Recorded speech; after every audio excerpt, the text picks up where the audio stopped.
இன்றைக்கு கர்த்தருடைய வார்த்தைக்கு நேராக கடந்து செல்லுவோம். பரிசுத்த ஆவியானவர் உலகத்தில் இல்லாமல் இருந்தால் என்ன நடக்கும்? ஆதியாகமம் 1ஆம் அதிகாரம் 2வது வசனத்தில் தேவ ஆவியானவர் ஜலத்தின் மேல் அசைவாடி கொண்டிருந்தார் என்று தெளிவாக கர்த்தருடைய வார்த்தை சொல்லுகிறது. வேதாகம் முழுவதிலும் ஆவியானவரை குறித்ததான காரியங்களை நாம் பார்க்க முடியும். அவருடைய வல்லமை, அவருடைய வெளிச்சம், அவருடைய ஆளுகை, அவருடைய அதிகாரம், அவருடைய விடுதலை அடுத்த காரியங்கள், பல விஷயங்களை நாம் வேதத்திலே பார்க்க முடிகிறது. ஒருவேளை ஆவியானவர் இல்லை என்று சொன்னால் நீங்கள் நன்றாய் புரிந்து கொள்ள வேண்டும். ஆவியானவர் இல்லை என்று சொன்னால் படைப்பு இல்லை. தேவனால், தேவனுடைய சாயலாக உண்டாக்கப்படுகிற மனிதனுக்காக பூமியை ஆயத்தப்படுத்துவதற்கு அவர் அசைவாடி கொண்டிருந்தார் என்பதை நம்மால் விளங்கிக் கொள்ள முடிகிறது. சங்கீதம் 104:30 நீர் உம்முடைய ஆவியை அனுப்பும்போது அவைகள் சிருஷ்டிக்கப்படும், நீர் பூமியின் ரூபத்தையும் புதிதாக்குகிறீர் என்று சொல்லப்படுகிறது. அப்போ ஆவியானவருக்கும் படைப்புக்கும் சம்பந்தம் இருக்கிறது. ஒருவர் சொல்லும் பொழுது சொல்லுகிறார், தேவன் திட்டமிட்டார், குமாரன் அந்த திட்டத்தை வெளியே கொண்டு வந்தார், கொண்டு வந்த அந்த திட்டத்தை பரிசுத்த ஆவியானவர் நிறைவேற்றினார். ஆக மொத்தத்தில் ஆவியானவர் மாத்திரம் இல்லாமல் இருந்திருந்தால் உலகத்தில் இருக்கிற இந்த படைப்புகள் ஒன்றும் நாம் பார்த்திருக்க முடியாது. அப்போ சர்வ சிருஷ்டிகளுக்கும் மனித இனத்துக்கும் ஆவியானவர் முக்கிய பங்கு வகிக்கிறார் என்பதை நம்மால் புரிந்து கொள்ள முடிகிறது. யோபு புத்தகத்தில் 33ஆம் அதிகாரம் 4வது வசனத்தை நீங்கள் பார்ப்பீர்கள் என்று சொன்னால், தேவனுடைய ஆவியானவர் என்னை உண்டாக்கினார், நான் அறிந்ததை என் உதடுகள் சுத்தமாய் வசனிக்கும் என்று சொல்லப்பட்டிருக்கிறது. என்ன சொல்றாரு? தேவனுடைய ஆவியானவர் என்னை உண்டாக்கினார் என்று சொல்கிறார். அவருடைய சுவாசம் எனக்கு உயிர் கொடுத்தது என்று சொல்கிறார். அப்படி என்று சொன்னால், ஆவியானவர் இல்லை என்று சொன்னால் படைப்பும் இல்லை, சர்வ சிருஷ்டிகளும் இல்லை, மனித இனமும் இல்லை. அது மாத்திரமல்ல, பரிசுத்த ஆவியானவர் இல்லாதிருந்தால் வேதாகமமும் இல்லை. நம்ம கையில் வைத்திருக்கிறோமே இந்த பைபிள், பரிசுத்த வேதாகமம், 66 புத்தகங்களை கொண்ட இந்த புத்தகம், பழைய ஏற்பாடு 39, புதிய ஏற்பாடு 27 கொண்ட இந்த புத்தகம் இன்றைக்கு நம்முடைய கையில் இருந்திருக்காது. 2 பேதுரு 1ஆம் அதிகாரம் 21வது வசனம், தீர்க்க தரிசனமானது ஒரு காலத்திலும் மனுஷருடைய சித்தத்தினாலே உண்டாகவில்லை, தேவனுடைய பரிசுத்த மனுஷர்கள் பரிசுத்த ஆவியினாலே ஏவப்பட்டு பேசினார்கள். அப்ப பரிசுத்த ஆவியானுடைய உந்துதலினாலே, ஏவுதலினாலே அவர்கள் பேசினார்கள், எழுதினார்கள். அதுதான் இன்றைக்கு நம்முடைய கையில் கிடைக்கப்பட்டிருக்கிறது. அப்ப இந்த பரிசுத்த வேதாகமம், இன்றைக்கு இந்த சத்திய வேதாகமம், நமக்கு உண்மையான தெய்வத்தை சுட்டிக்காட்டுகிற இந்த வேதாகமம் நம்முடைய கையில் வருவதற்கு பரிசுத்த ஆவியானவர் முக்கிய பங்கு வகிக்கிறார். அதே சமயத்தில் யோவான் 14ஆம் அதிகாரம் 26வது வசனத்தில் பார்க்கும் பொழுது, என் நாமத்தினாலே பிதா அனுப்ப போகிற பரிசுத்த ஆவியாகிய தேற்றரவாளனே எல்லாவற்றையும் உங்களுக்கு போதித்து நான் உங்களுக்கு சொன்ன எல்லாவற்றையும் உங்களுக்கு நினைப்பூட்டுவார் என்று சொல்லுகிறார். அப்படி என்று சொன்னால், இயேசுவின் காலத்தில் புதிய ஏற்பாட்டு புத்தகம், புதிய ஏற்பாட்டை நாம் அறிந்து கொள்வதற்கு, இயேசு எப்படி, யாருக்கு பிறந்தார், என்ன செய்தார், நிருபங்கள் எதற்காக எழுதப்பட்டிருக்கிறது, இதையெல்லாம் நாம் அறிந்து கொள்வதற்கு பரிசுத்த ஆவியானவர் அவருடைய வெளிப்பாட்டை கொண்டுதான் இந்த 4 சுவிசேஷங்கள், நடபடிகள் புத்தகம், நிருபங்கள், தீர்க்க தரிசன புத்தகம், இதையெல்லாம் எழுதியிருக்கிறார்கள். அல்லேலூயா. இன்றைக்கு நற்செய்தி அறிவிக்கிறோம், இயேசுவை பற்றி சொல்லுகிறோம். பிசாசுகள் ஓடுகிறது, வியாதி சுகமாகிறது, அவருடைய காரியங்களை வெளிப்படுத்துகிறார் ஆண்டவர். தீர்க்கமாய் சொல்லும் பொழுது அங்கே வல்லமை வெளிப்படுகிறது. அந்த வல்லமைக்கு காரணம் பரிசுத்த ஆவியானவர். இயேசு பற்றி சொல்லும் பொழுது வல்லமை வெளிப்படாவிட்டால் அங்கே அற்புதம் நடக்காது. அற்புதம் நடக்கவில்லை என்று சொன்னால் அவர்கள் இயேசுவினுடைய சுவிசேஷத்தை, அவருடைய சத்தியத்தை அவர்கள் ஏற்றுக்கொள்ள மாட்டார்கள். அப்போ பரிசுத்த ஆவி இல்லாமல் மறுபிறப்பும் இல்லை, புதிய ஜீவனும் இல்லை, பரிசுத்தமும் இல்லை. ஏன்? கிறிஸ்தவர்களை இருக்கவே முடியாது. அப்போ முழுக்க முழுக்க இந்த முழு உலகத்தில் இருக்கிற எல்லா சிருஷ்டிகளுக்கும் காரணம், இன்றைக்கு கிறிஸ்தவர்களாய் நாம் மாறியிருப்பதற்கு காரணம், இயேசுதான் இரட்சகர் தெய்வம் என்பதை விசுவாசிக்கிற அந்த இருதயம் வந்ததுக்கு காரணம் முழுக்க முழுக்க பரிசுத்த ஆவி ஆனவர். கரங்களை தட்டி ஆமென் சொல்லுங்களேன். இந்த பரிசுத்த ஆவியானவரை குறித்து வேதம் அறிமுகப்படுத்தும் பொழுது ஜலத்தின் மேல் அசைவாடினார். மனிதனுக்கு எல்லாவித தேவைகளையும் பூர்த்தி செய்யவும், அவன் குறையில்லாமலும், அவன் நிறைவோடும், அவன் சமாதானத்தோடும், அவனுடைய வாழ்க்கையிலும் மகிமை நிறைந்தவனாய், கர்த்தருக்குள்ளாக அவன் இணைக்கப்பட்டவனாய், கர்த்தருடைய ஆவியை உடையவனாய், அவன் இந்த பூமியிலே தேவனோடு கூட இணைந்து உடன் ஊழியனாய், உடன் ஆளுநராக, அவருடைய நாமத்துக்கு மகிமைக்காக செயல்பட வேண்டும் என்றும், இந்த பூமியை பண்படுத்தி தேவனுடைய சித்தத்தை நிறைவேற்ற வேண்டும் என்றும் பரிசுத்த ஆவியானவர் தீவிரமாய் செயல்பட்டு, வார்த்தை வந்ததும் வார்த்தையோடு தம்முடைய வல்லமையை வெளிப்படுத்தி அந்த இடத்துல ஒன்று இல்லாத அந்த உலகத்தில் எல்லாவற்றையும் கொடுத்து நிறைவாய் மாற்றினார். அப்போ வார்த்தை இல்லாமல் ஆவியானவர் செயல்பட முடியாது. ஆவியானவர் இல்லாமல் வார்த்தை செயல்படாது. எங்கே வார்த்தை இருக்கிறதோ அங்கே ஆவியானவர் செயல்பட வேண்டும். அதனால தான் அவருக்கு ஒரு பெயர் இருக்கிறது, அவர் சத்திய ஆவியானவர். சத்தியத்தையும் ஆவியானவரையும் we cannot separate, நம்மளால் தனித்தனியாக பிரிக்கவே முடியாது. சத்தியத்திற்கு ஆவியானவர் ஆதாரமாக இருக்கிறார். ஆவியானவர் இருக்கிறார், அவர் செயல்படுகிறார் என்பதற்கு சத்தியம் ஆதாரமாக இருக்கிறது. இந்த சத்திய ஆவியானவரை பிதாவாகிய தேவன் இந்த பூமிக்கு அனுப்பினார். அன்றைக்கு இருந்த அந்த உலகத்திலே, ஒன்று இல்லாமல் இருந்த உலகம், வெறுமையும் இருளும் ஒழுங்கின்மையும் காணப்பட்ட அந்த உலகத்திலே வெளிச்சத்தை கொடுத்து எல்லாவற்றையும் ஒழுங்குபடுத்தினார், நிறைவாக்கினார், அழகுபடுத்தினார், ஆசீர்வதித்தார், பரிசுத்தமாக்கினார். அதை பார்த்து கர்த்தர் மிகவும் சந்தோஷப்பட்டு ஓய்ந்திருந்தார். அந்த ஓய்ந்திருந்த அந்த நாளிலே நாம் கர்த்தரை ஆராதித்து, எங்களுக்கு இவ்வளவு நன்மைகள் செய்தீரே, எங்களுக்குள்ளே வந்திருக்கிறீரே, எங்களை தெரிந்து கொண்டீரே, எங்களை மீட்டெடுத்தீரே என்று அந்த நன்றி உணர்வோடு நாம் அந்த தேவனை ஆராதிக்கிறோம். அல்லேலூயா. இதுக்கு முழுக்க முழுக்க பரிசுத்த ஆவியானவரே காரணமாக இருக்கிறார். எத்தனை பேருக்கு புரியுது? அப்போ அன்றைக்கு ஒழுங்கினமாக இருந்த உலகத்தை ஒழுங்குபடுத்தின ஆவியானவர் இன்றைக்கு நம்முடைய வாழ்க்கையில் வந்திருக்கிறார். நம்முடைய உலகமாகிய குடும்பத்தில், உலகமாகிய நம்முடைய தனிப்பட்ட வாழ்க்கையில் அவர் வந்திருக்கிறார். நிச்சயமாக உங்கள் வாழ்க்கையில் இதே நிலைமையில் தான் நான் இருக்கணுமா? இதே போராட்டத்தில் தான் நான் இருக்கணுமா? இதே பலவீனத்தில் தான் நான் இருக்கணுமா? இப்படி தான் நான் வாழ்ந்து கொண்டே இருக்கணுமா? இதற்கு முடிவே இல்லையா? இதற்கு மாற்றமே வராதா?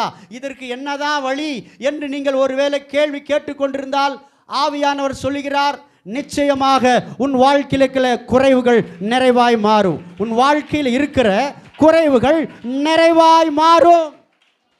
ஒழுங்கினமானதை நான் ஒழுங்குபடுத்துவேன். ஒன்றுமில்லாத உன் வாழ்க்கையில என்னுடைய ஆசீர்வாதங்கள் நிறைய பண்ணுவேன்.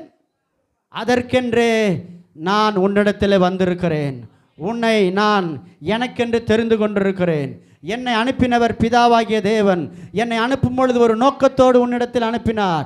என்னை அனுப்பின நோக்கம் இயேசுவுக்குள் என்னை இணைக்கவும், இயேசு எனக்காக சம்பாதித்த சகல ஆசீர்வாதங்களை நான் பெற்றுக்கொள்ளவும், இயேசுவுக்கு சாட்சியாக இருக்கவும், இயேசுவுக்கு மகிமை செலுத்தவும், இயேசுவை என் வார்த்தையினாலே, இயேசுவை என் செயலினாலே, இயேசுவை என் எண்ணங்களினாலே, இயேசுவை என்னுடைய நடக்கையினாலே வெளிப்படுத்தி அவரே தேவன் என்று காட்டவோ, அவர்தான் இரட்சகர் என்று சொல்லவோ என்னை ஆவியானவர் அபிஷேகம் பண்ணி இந்த நாட்களில் நிறைத்து நடத்தி கொண்டிருக்கிறார் என்பதை நாம் உணர்ந்து கொள்ள வேண்டும். பரிசுத்த ஆவியானவர் வந்தது சும்மா கிடையாது. கையை தட்டிட்டு அந்நிய பாஷை பேசி போறது கிடையாது. முழுக்க முழுக்க உன் வாழ்க்கையை புரட்டி போடும்படியாக, உன் வாழ்க்கையை சீர்படுத்தும்படியாக, உன் குடும்பத்தை சீர்படுத்தும்படியாக, உன் பிள்ளைகளை சீர்படுத்தும்படியாக ஆவியானவர் முதலாவது உன்னை தொட்டிருக்கிறார். உன்னை தொட்டிருக்கிறார். அல்லேலூயா சொல்லுங்களேன்.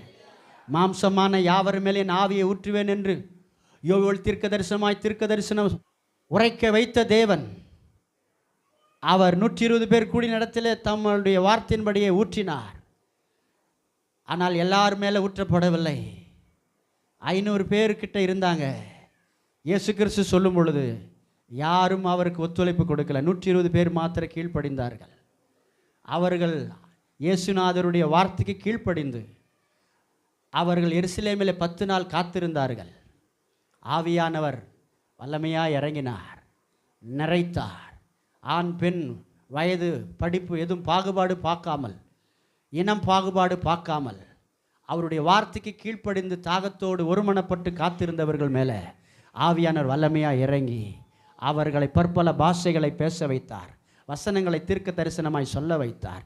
அந்நிய பாஷைகளை பேசினார். மற்றவர்களுடைய பாஷைகளை, பரலோக பாஷைகளை எல்லாம் பேச வைத்து கர்த்தருடைய நாமத்தை அந்த இடத்துல உயர்த்தும்படி ஆவியானவர் பலமாய் கிரியை செய்தார். அந்த 120 பேர் அன்றைக்கு இருந்தார்கள். இன்றைக்கு எத்தனை 500 பேர் இல்லை, 120 பேர். இன்றைக்கு எத்தனையோ பேர் உன்னை சுற்றி ஏராளமான பேர் இருக்கிறாங்க. அவங்க மேலாம் ஆவியானவர் இறங்கலை, உன் மேலே இறங்கி இருக்கிறாரு. உன்னை தொட்டிருக்கிறாரு, உன்னை அபிஷேகம் பண்ணியிருக்கிறாரு. இது உனக்கு கிடைச்சிருக்கிற பாக்கியம், உனக்கு கிடைச்சிருக்கிற சிலாக்கியம், யாருக்கு கிடைக்காத இந்த அற்புதமான ஒரு காரியம் உனக்கு கிடைச்சிருக்கிறபடினாலே அவரை நினைத்து நீ அவரை மகிமைப்படுத்த வேண்டும். உலகமாக அவரை அறியவில்லை, அவர்களுக்கு அது புரியலை. ஆவியானவரா, அபிஷேகமா, அந்நிய பாஷையா, என்ன இது அப்படின்னு அவங்க அந்நிய பாஷை பேசுகிறவர்களை பார்த்து ஒரு மாதிரி பேசுகிறார்கள், யோசிக்கிறார்கள். ஆனால் உங்களுக்கோ எனக்கோ கிடைத்தது பரலோக பாஷை, பரலோக தேவன் கொடுத்த பாஷை. நான் கற்றிராத, இதுவரை கேட்டிராத, புரிந்திராத, எனக்குள்ள ஆவியானவர் என்னை கொண்டு பேசுகிறார், என்னை கொண்டு வெளிப்படுத்துகிறார். நான் ஆவில நிரம்பி பேசும் பொழுது அசுத்த ஆவிகள் அலறுகிறது. ஆவில நிரம்பி பேசும் பொழுது பேய்கள் ஓடுகிறது, வியாதிகள் சுகமாகிறது, அற்புதங்கள் நடக்கிறத பார்க்குறோம். இதுக்கு காரணம் ஆவியானவர். அல்லேலூயா சொல்லுங்களேன். ஆவியானவர் உன்னை குறித்து ஒரு நோக்கத்தோடு வந்துட்டார். ஒரு நோக்கத்தோடு இந்த பூமியில் அசைவாடினவர் அதை நிறைவேற்றினார். இப்போ உன் வீட்டில் அசைவாடி கொண்டிருக்கிறார், உன் வாழ்க்கையில் அசைவாடி கொண்டிருக்கிறார். அவரை அசைவாட விட்டுக்கொடு. என் வாழ்க்கையில், என் பிள்ளைங்க வாழ்க்கையில், என் குடும்பத்தில், என்னுடைய வேலையில், என்னுடைய பலவீனத்தில், என்னுடைய சிந்தனையில் ஆவியானவரே நீங்கள் அசைவாடுங்க, நீங்கள் அசைவாடுங்க என்று அவருக்கு அழைப்பு கொடுத்து கொண்டே இருங்க, அனுமதி கொடுத்து கொண்டே இருங்க, விட்டு கொடுத்து கொண்டே இருங்க. அனுதினமும் அழைத்து கொண்டே இருங்க, அனுதினமும் விசுவாசித்து கொண்டே இருங்க, அனுதினமும் கூப்பிட்டு கொண்டே இருங்க. நிச்சயம் ஆவியானவர் அவர் உனக்குள் அவருடைய மகிமையை கொண்டு வருவார், விடுதலையை கொண்டு வருவார், சுகத்தை கொண்டு வருவார், அற்புதத்தை கொண்டு வருவார், மாற்றத்தை கொண்டு வருவார். ஒரு பெரிய வெளிச்சம் உன் வாழ்க்கையில வரும். இருள் அகன்று போகும், கடின இருதயம் மாறும். நிச்சயமாக உணர்வுள்ள மகனாக மகளாக மாறுவார்கள். என்னதான் சொன்னாலும் உணர மாட்டேன்றாங்கன்னு கவலைப்படுறல. எப்படிதான் நடந்தாலும் உணர மாட்டேன்றாங்க.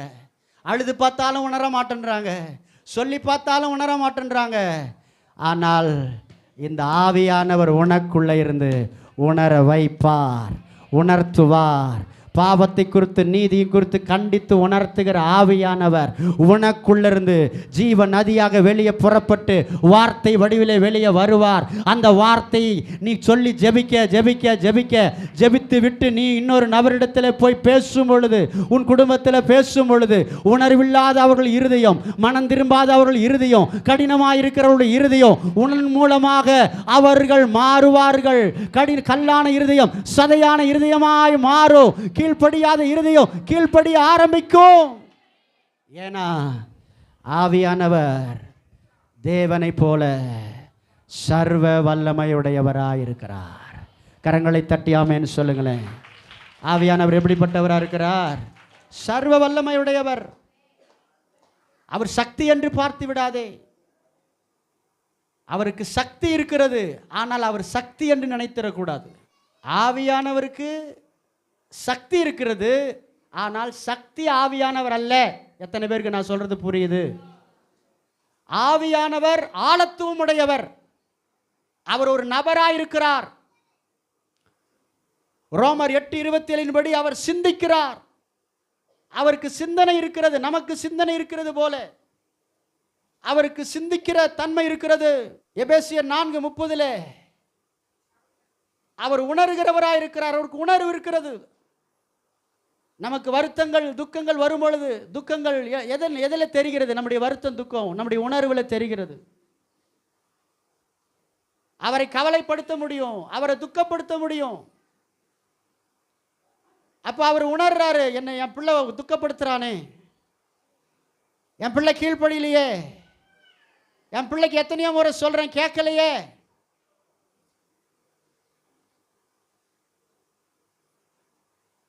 அப்போ அவருக்கு உணர்வு இருக்கிறது. சில நேரத்தில் என் பிள்ளை சொன்ன மாதிரியே செய்கிறானே, சந்தோஷம் வருது. என் பிள்ளை ஜெபம் பண்ணுறானே, என் பிள்ளைங்க பைபிள் படிக்கிறாங்களே, என் பிள்ளைங்க இயேசுவை பற்றி போய் சொல்லுகிறார்களே, அவருக்கு ஒரு சமாதானம் வருது. அவருடைய இருதயம் பொங்கி எழும்புகிறது. 1 கொரிந்தியர் 12:11 அவர் சித்தமுடையவராக இருக்கிறார், விருப்பமுடையவராக இருக்கிறார். அப்போ விருப்பம், உணர்வு, சிந்திக்கிற தன்மையெல்லாம் ஆவியானவருக்கு இருக்கு.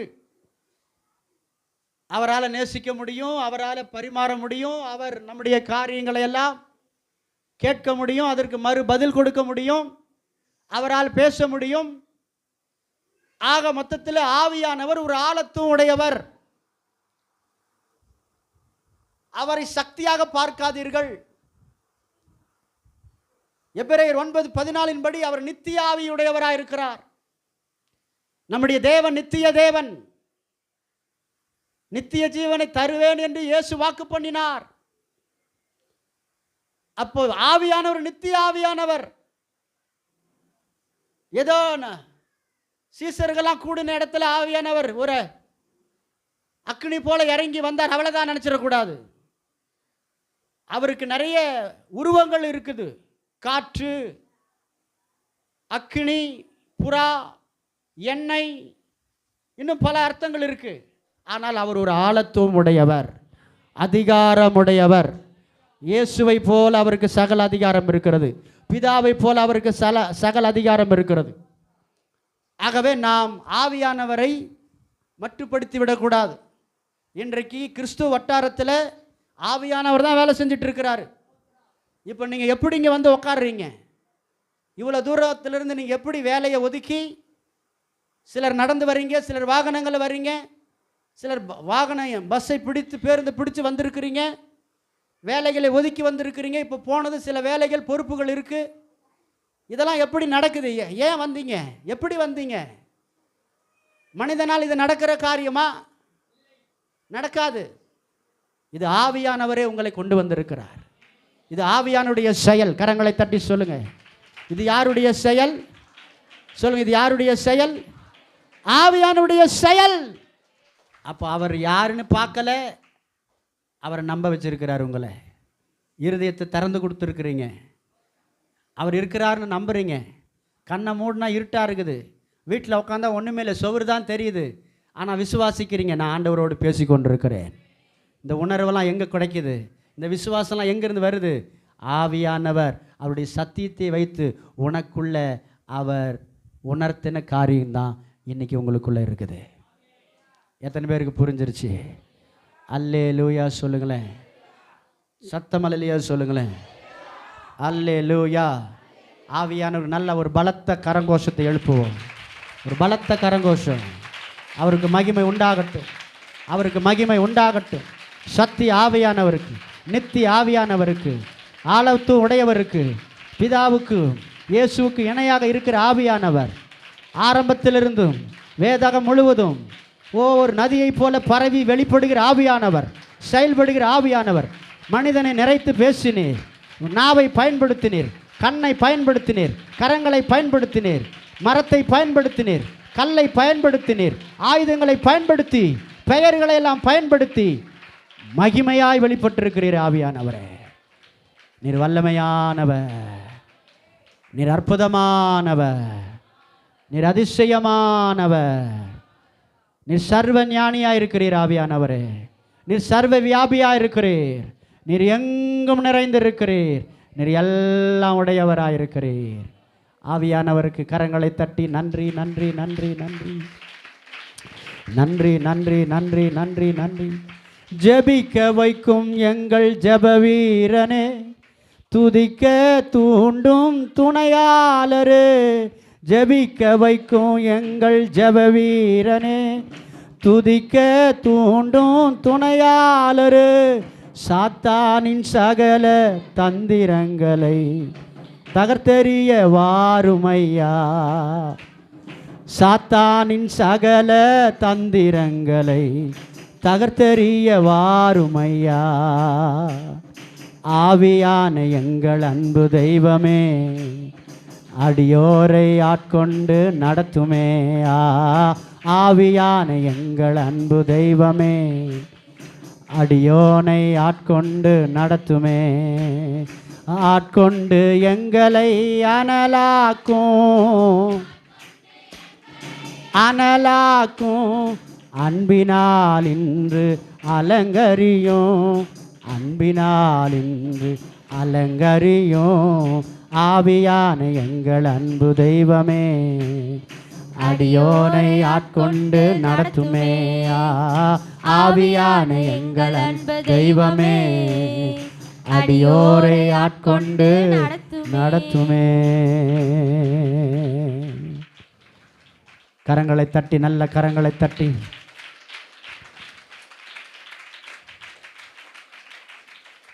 இந்த ஆவியானவருக்கு இயேசு மிகவும் முக்கியத்துவம் கொடுத்தார். யோவான் 14ஆம் அதிகாரம்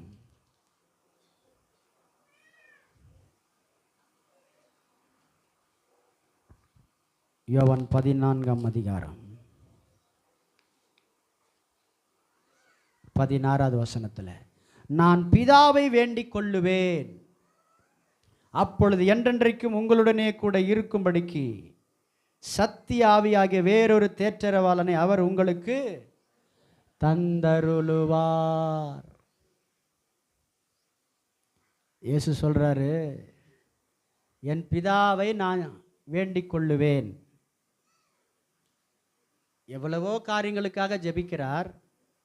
இப்ப பரிசுத்த ஆவியானவருக்காக ஜெபம் பண்ணுவாராம். ஏன் அப்படின்னா நல்லா கவனிக்கணும். ஏன் பரிசுத்த ஆவியானவருக்காக ஜெபிக்கிறார்? அது என்ன சொல்லி ஜெபிக்கிறார்? பரிசுத்த ஆவியானவரே இவர்களை அபிஷேகம் பண்ணுன்னு சொல்ல மாட்டாராம். என்றென்றைக்கும் அந்த நபரோடு கூட இருக்கும்படி வேண்டுதல் செய்வாராம். எத்தனை பேருக்கு புரியுது? என்றென்றைக்கும் நம்ம கூடவே இருப்பதற்காக வேண்டுதல் செய்வாராம். அப்படி என்றால் ஆவியானவர் எவ்வளவு முக்கியமாக இருந்தால், எவ்வளவு ஒரு கிறிஸ்தவனுக்கு அவசியமாக இருந்தால், இயேசு இந்த பூலோகத்தில் இருந்த நாட்களில் இப்படிப்பட்ட ஒரு ஜெபத்தை ஏறெடுத்திருப்பார் என்று நாம் கவனமாக சிந்திக்க வேண்டும்.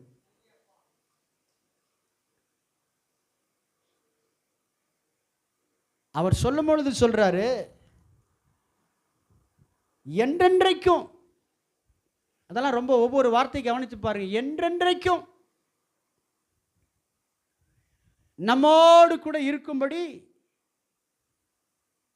அவர் வேண்டுகோள் செய்கிறாராம். அவர் யாரு? சத்திய ஆவியாகிய வேறொரு தேற்றவாளன். அவர் பேர் என்னது? ஆவியானவருக்கு நிறைய பேர் இருக்குது.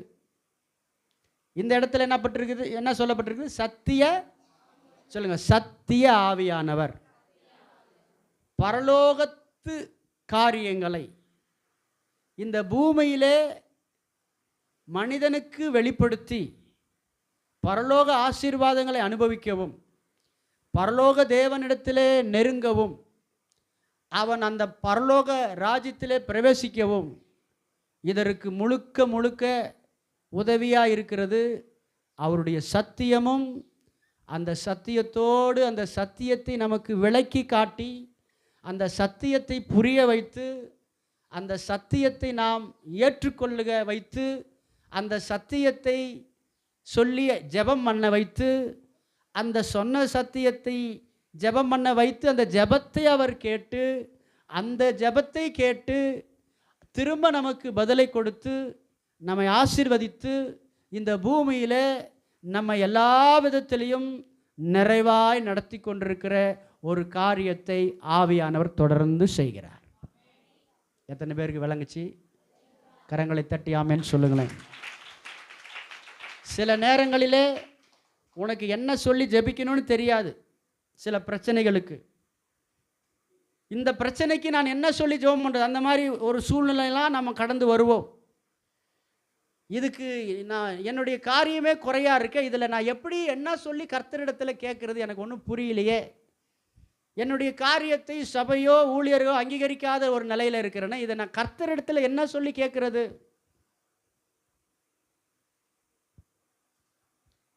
அப்போ இந்த மாதிரி நேரத்தில் நீ அந்நிய பாஷையில் நிரம்பி ஜெபிக்கும் பொழுது அதற்கு ஒரு முடிவை கர்த்தர் தருவார், அதற்கு ஒரு தெளிவை தருவார். தெளிவில்லாத நேரத்தில், புரியாத நேரத்தில், என்ன செய்யணும்னு தெரியாத நேரத்தில் சத்தியத்தை காட்டி நம்முடைய கண்ணை பிரகாசிக்கிற வேலையை செய்கிறவர் இந்த சத்திய ஆவியானவர்.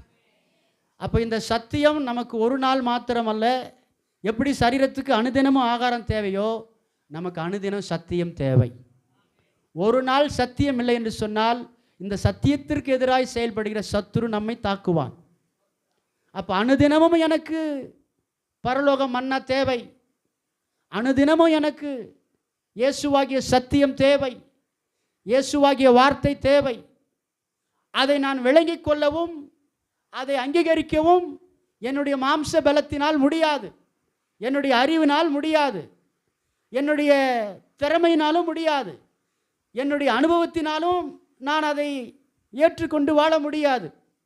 அப்போ முழுக்க முழுக்க ஆவியானவரே எனக்கு உதவி செய்கிறார். கரங்களை தட்டி ஆமென் சொல்லுங்களேன்.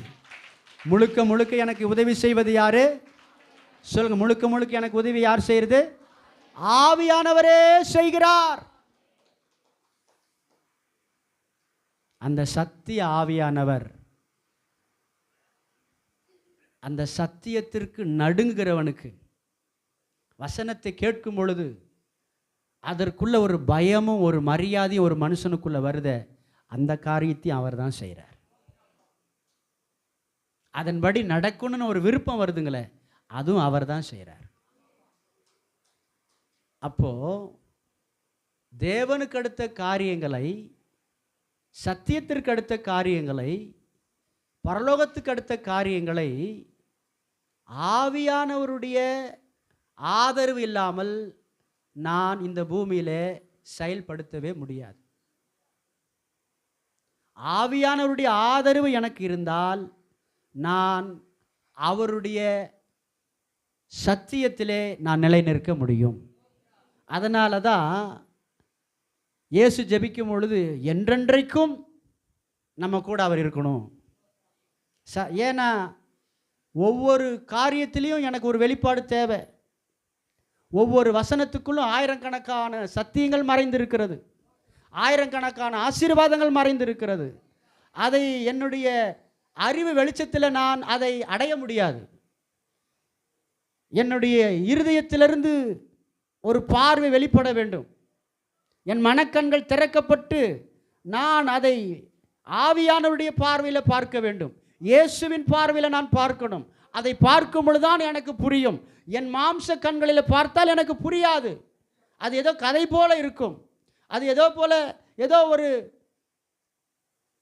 ஒரு பழமொழி போல கூட காணப்படலாம், ஒரு பாடல் போல காணப்படலாம், ஒரு கதை போல காணப்படலாம், ஒரு ஊமை போல காணப்படலாம்.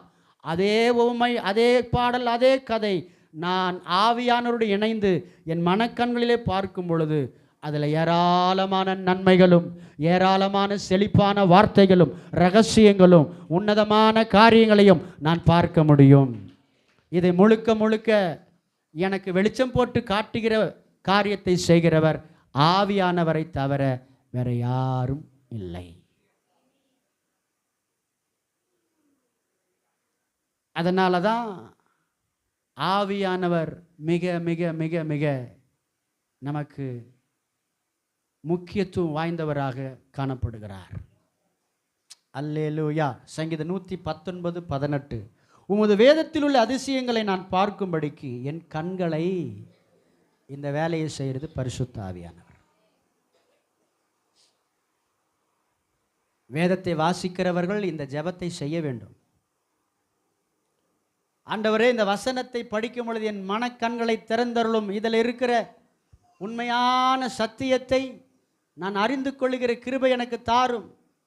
ஆவியானவரே, நீரே சத்தியத்தை வெளிப்படுத்துகிறவராக இருக்கிறீர். எனக்கு வெளிக்கொண்டு வாரும். அதை புரிந்து கொள்ள உதவி செய்யுங்க. உன் பிரச்சனைக்கு கவனிங்க, உன் வாழ்க்கையில் இருக்கிற பிரச்சனைக்கு ஒரு சத்தியத்தின் வெளிப்பாடு உனக்கு தெளிவாய் புரிந்து விட்டால், ஒரு சத்தியம், ஒரு வசனத்தில் இருக்கிற சத்தியம், ஒரு வசனத்துக்குள்ளே இருக்கிற சத்தியம் ஆவியானவர் உனக்கு வெளிப்படுத்தி விட்டால் உன்னுடைய முழு பிரச்சனைக்கு பரிகாரம் கண்டுபிடிச்சு விடுவாய். எத்தனை பேருக்கு நான் சொல்கிறது புரியுது? உன்னுடைய முழு பிரச்சனைக்கும் பரிகாரம் வந்துடும். அல்லேலூயா சொல்லுங்களேன். இஸ்ரவேல் ஜனங்கள் குழப்பத்தில் இருக்கிறான். எகிப்து தேசத்தில் குழப்பத்தில் இருக்கிறாங்க. என்ன பண்ணாலும் வெளியே விடுற மாதிரி இல்லை. பார்வோன் அவங்கள கண்ட்ரோல் பண்ணி வச்சிருக்கிறான். வெளியே வர்றதுக்கு வாய்ப்பு இல்லை. ஆனால் ஒரு வெளிப்பாடு வருது. 1 வயது ஆணாட்டுக்குட்டி எடுத்துக்கொள், அதை என்ன பண்ணணும்னு சொல்கிறாரு. அதை அடி, அந்த ரத்தத்தை வாசக்காலில் பூசு, சங்கார தூத கடந்து வருவான், உனக்கு ஒரு சேதம் வராது. ஆவியானவர் இந்த சத்தியத்தை வெளிப்படுத்துகிறாரு. முக்கியமான ஒரு காரியத்தை சொல்கிறாரு, செய்தி சொல்கிறாரு. அவன் இது வரைக்கும் அதை செஞ்சதே இல்லை. வாசக்காலில் அவன் ரத்தத்தை பூசின பழக்கமே இல்லை. எத்தனை பேருக்கு நான் சொல்கிறது புரியுது தெரியல? திடீர்னு சொல்கிறாரு.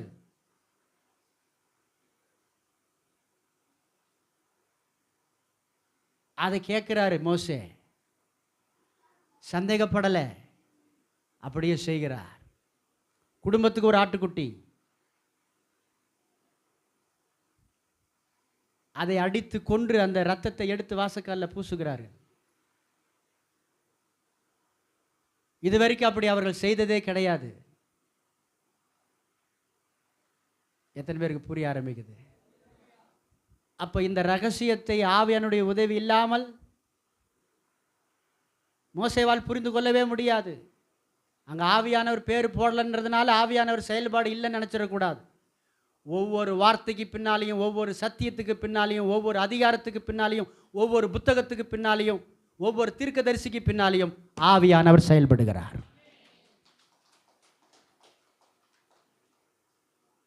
அந்த ஒரு வெளிப்பாடு, அந்த ஒரு சின்ன வெளிப்பாடு, முழு இஸ்ரவேல் ஜனங்களும் எகிப்திலிருந்து விடுதலையாகி வெளியே வந்தார்கள். பொன்னோடும் பொருளோடும் வெளியே வந்தார்கள். அப்போ நமக்கு தேவை ஆவியானுடைய வெளிப்பாடு தேவை. ஆவியானவருடைய வெளிப்பாடு தேவை. ஆவியானவருக்கு ஒப்பு கொடுத்து, ஆவியானவரே நீங்க பேசுங்க, நீங்க நடத்துங்க. அவர் விருப்பம் உள்ளவராக இருக்கிறார்ல, அவர் உணர்வு உள்ளவராக இருக்கிறார்ல. நீங்கள் சொல்லணும், உங்கள் உணர்வெல்லாம் என் உணர்வாக மாற்றுங்கப்பா, உங்கள் விருப்பம்லாம் என் விருப்பமாக மாற்றுங்க, உங்கள் எண்ணெல்லாம் என் எண்ணமாக மாற்றுங்க. என் எண்ணெல்லாம் வேண்டாம், என் விருப்பம்லாம் வேண்டாம், என் உணர்வெல்லாம் வேண்டாம். நீங்கள் எப்படி என்ன நடத்தணும்னு நினைக்கிறீங்க? நீங்கள் என்ன நோக்கத்தோடு எனக்குள்ளே வந்தீங்க? எதுக்காக என்னை பிரித்தெடுத்தீங்க? எதுக்காக என்னை அபிஷேகம் பண்ணீங்க? எதுக்காக இந்த சபையில் வச்சுருக்கீங்க? எதுக்காக இந்த வசனத்தின் மூலமாக பேசிக்கிட்டே இருக்கிறீங்க? நான் என்ன செய்யணும் ஆவியானவரே? உணர்த்துங்க ஆவியானவரே. நான் என்ன செய்யணும் ஆவியானவரே? அதை எனக்கு விருப்பமாக மாற்றுங்க ஆவியானவரே. ஆசையாக மாற்றுங்க ஆவியானவரே. நான் என்ன செய்யணும் ஆவியானவரே? இதை எப்படி செய்யணும் ஆவியானவரே? நீ என்ன நோக்கத்தோடு வச்சிருக்கிறீங்களே, அதை நான் நிறைவேற்றுவதற்கு எனக்கு கிருபை தாங்க ஆவியானவரே. கேளுங்க, ஆவியானவர் உங்களை வித்தியாசமாக பயன்படுத்துவார். அல்லேலூயா சொல்லுங்களேன். அப்போ அவர் சத்தியத்தை விளக்கி உனக்கு சொல்லி கொடுத்து உன் வாழ்க்கையை புதுப்பிக்க விரும்புகிறார். உன் குடும்பத்தை கட்ட விரும்புகிறார். உன் வாழ்க்கையை நிலைநிறுத்த விரும்புகிறார். உன்னை முன்னேற்றத்தின் பாதையில் கொண்டு செல்ல விரும்புகிறார். அந்த ஆவியானவருக்கு அதிகமாக கனத்தையும் நேரத்தையும் அதிகமாக அவரை மகிமைப்படுத்துவதற்கும் முந்திக் கொள்ளுங்கள். அதிகமாய் செயல்படுங்கள். ஆவியானவர் உங்களுக்குள்ளிருந்து இந்த வருஷம் அதிகமாய் செயல்பட விரும்புகிறார். அசைவாட விரும்புகிறார். அசைவாடாத பகுதி எது பாருங்க. உன் வீட்டுக்குள்ளே எந்த இடத்துல உன்னுடைய வாழ்க்கையாக வீட்டுக்குள்ளே உன்னுடைய சிந்தனை மண்டலத்தில் அநேக அறைகள் இருக்கிறது. அந்த அறைகள் எந்த அந்த அறைகளுக்குள்ளே எந்த இடத்துல ஆவியானவர் அசைவாடலை, எந்த பழக்க வழக்கத்தில் ஆவியானவர் இன்னும் அசைவாட விட்டு கொடுக்காமல் இருக்கிறீங்க, எந்த காரியம் மாறாமல் இருக்குது, எதில் உங்களுக்கு வெற்றி இல்லை, எதில் பின்தங்கி இருக்கிறீங்க, எதில் தோல்வியோடு இருக்கிறீங்க, எந்த காரியத்தில் அழுதுகிட்டு இருக்கிறீங்க, எந்த காரியத்தில் சோர்ந்து போயிருக்கிறீங்க, எந்த காரியத்தில் தலை குனிஞ்சு இருக்கிறீங்க, அந்த காரியத்தில் ஆவியானவருக்கு அழைப்பு கொடுங்க. ஆவியானவரே, நீங்க அசைவாடுங்க. இந்த ஆழத்துக்குள்ள இருந்து என்னை கொண்டு வாங்க. இந்த குறைவுக்குள்ள இருந்து என்னை நிறைவாக்குங்க. இந்த வெறுமையை நிறைவாக்குங்க. இந்த ஒழுங்கின்மையை ஒழுங்குபடுத்துங்கன்னு சொல்லி ஆவியானவருக்கு அதிகமான ஆர்வம் காட்டி ஆர்வத்தோடு அவரை அழையுங்க. ஆவியானவருக்கு அழைப்பு கொடுக்கிற மனிதன் ஆசீர்வதிக்கப்படுவான். ஆவியானவரை ஆராதிக்கிறவன் ஆசீர்வதிக்கப்படுவான். ஆவியானவர் இருக்கிறார் என்று ஆர்ப்பரிக்கிறவன் ஆசீர்வதிக்கப்படுவான். ஆவியானவர் எனக்குள்ள இருக்கிறார் என்று விசுவாசிக்கிறவன் ஆசீர்வதிக்கப்படுவான். ஆவியானவர் ஜீவிக்கிறார் என்று விசுவாசிக்கிறவன் ஆசீர்வதிக்கப்படுவான். ஆவியானவர் இருக்கிறார், அரும்பெரும் காரியங்களை செய்வார் என்று விசுவாசிக்கிறவன் சரீரத்தில் அற்புதங்களை காண்பான். ஆவியானவர் எந்த அளவுக்கு ஆராதித்து அண்டிக் கொள்கிறீர்களோ, அரவணைக்கிறீர்களோ, முக்கியத்துவம் படுத்துகிறீர்களோ, அந்த அளவுக்கு பரிசுத்த ஆவியானவர் இந்த 2025 உன் வாழ்க்கையில் அரும் பெரும் காரியங்களை செய்வார். நடக்காத காரியங்களை, முடிக்காத காரியங்களை நடத்தி முடித்து உனக்கு மகிமையை கொண்டு வந்து சேர்ப்பார். இது ஆவியானவரே செய்ய போகிற ஒரு காரியம். ஆனால் ஆவியானவருக்கு நீங்க இடம் கொடுக்கணும். கரங்களை தட்டி ஆமென் சொல்லுங்களேன். ஆவியானவருக்கு நீங்க இடம் கொடுத்தாதான் அவர் செயல்படுவார்.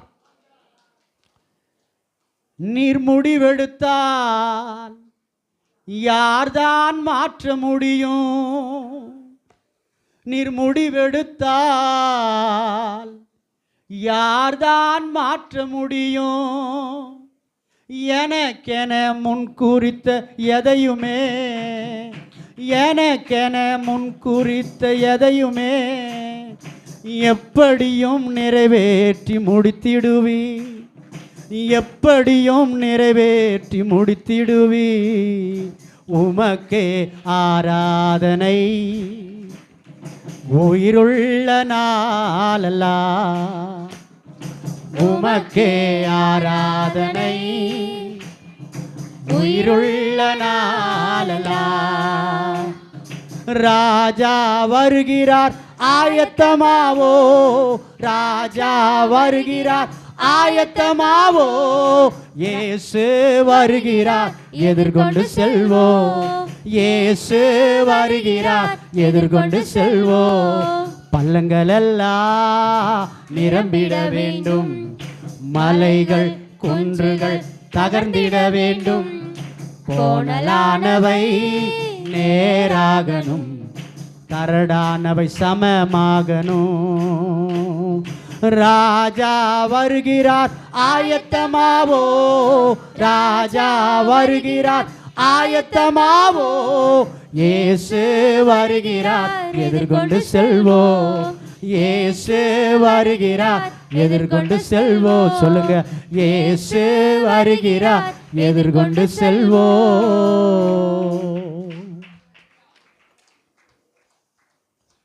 அவர் முடிவெடுத்துட்டாரு. உன் வாழ்க்கையில் அவர் செய்ய வேண்டியதெல்லாம் செஞ்சு மணவாளனாகிய இயேசுவோடு கண்டிப்பாக உன்னை இணைச்சிருவார். கண்டிப்பாக இணைச்சிருவார். உனக்கு ஏமாற்றம் இல்லை, உனக்கு தடுமாற்றம் இருக்கலாம். தடுமாற்றம் இப்போ இருக்கு, அது நிலைக்காது. தடுமாற்றத்தை மாற்றி கோணலானவைகளை செவ்வையாய் மாற்றுகிற ஆவியானவர், அவருடைய வசன வெளிச்சத்தில் உன்னை கொண்டு போக போராடி கொண்டிருக்கிற ஆவியானவர், அசைவாடி கொண்டிருக்கிற ஆவியானவர், அவரே உனக்குள்ள வந்து தங்கியிருக்கிறார். அவர் உனக்கு இன்றைக்கு அடைக்கலமாக இருக்கிறார். அவர் உன்னை நிச்சயமாக உன்னுடைய ஆத்துமா அழிந்து போக விடமாட்டார். உன் குடும்பம் அழிந்து போக விடமாட்டார். உன்னுடைய ஆவிக்குரிய ஜீவியம் அழிந்து போக விடமாட்டார். நாளுக்கு நாள் சீர்படுத்துவார்.